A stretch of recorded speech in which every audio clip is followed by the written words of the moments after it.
ဖားပြုတ်သည်ပင်ကွင်းကိုလက်ညှိုးတစ်ချောင်းတည်းဖြင့်အနိုင်ယူလိုက်ပြီးတရိษံယုံ၏ခေါင်းဆောင်အသည်ဖြစ်လာခဲ့သည်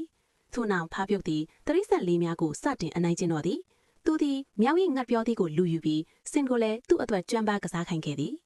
ဖားပြုတ်တယောက်စိတ်ကြီးဝင်နေစဉ်မှာပင်ပင်ကွင်းကဖားပြုတ်ကိုဖန်ပလင်းကိအုပ်လိုက်ပြီးပလင်းပေါ်တွင်ကြောက်တုံးတုံးတင်ထားလိုက်သည်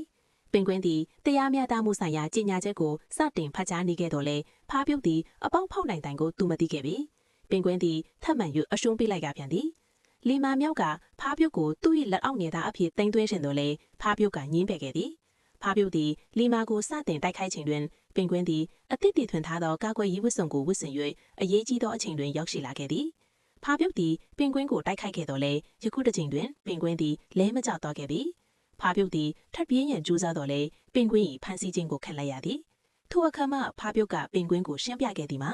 တကယ်တော့သူသည်အစိတ်ရှိသောများစိတ်ဖားတကောင်ဖြစ်ကြောင်းကသူသည်ဖက်လဲတကင်ပွေ့ဖက်မှုကိုသာလိုချင်ခဲ့ခြင်းဖြစ်ကြောင်းပြောကြားခဲ့သည်